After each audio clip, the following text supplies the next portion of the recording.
মাখনা। আমরা কম বেশি সবাই এই জিনিসটাকে জানি, কিন্তু এটা আসল কিন্তু পদ্ম ফুলের বীজ।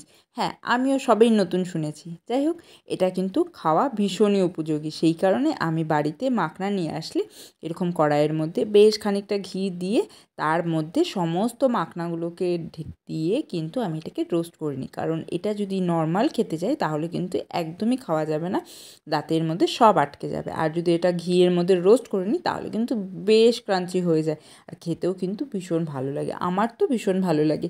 যিশু প্রথমে একদমই খেতে চাইতো না, বাট ওকে আমি এইভাবে যখন বানিয়ে দিই তখন কিন্তু ও এখন এটা খুব ভালোভাবে খায়।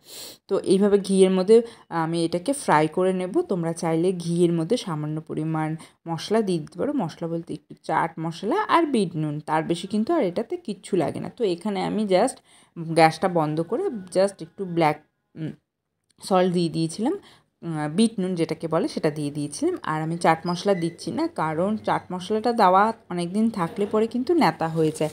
আর যখন আমি খাবো তখন আমি জাস্ট চাট মশলাটা দিব, দিয়ে এটাকে আমি সার্ভ করব। আর এই মাখনাটা কিন্তু আমি যিশুকে সবসময় চেষ্টা করি টিফিনের মধ্যে দিয়ে দেওয়ার। আর দেখো, এটা কিন্তু একেবারে মুচমুচে হয়ে গিয়েছে, খেতেও কিন্তু ভীষণ ভালো লাগবে। তোমরা কিন্তু ট্রাই করতে পারো, বাচ্চা থেকে শুরু করে বয়স্ক সকলের জন্য খুব উপকারী।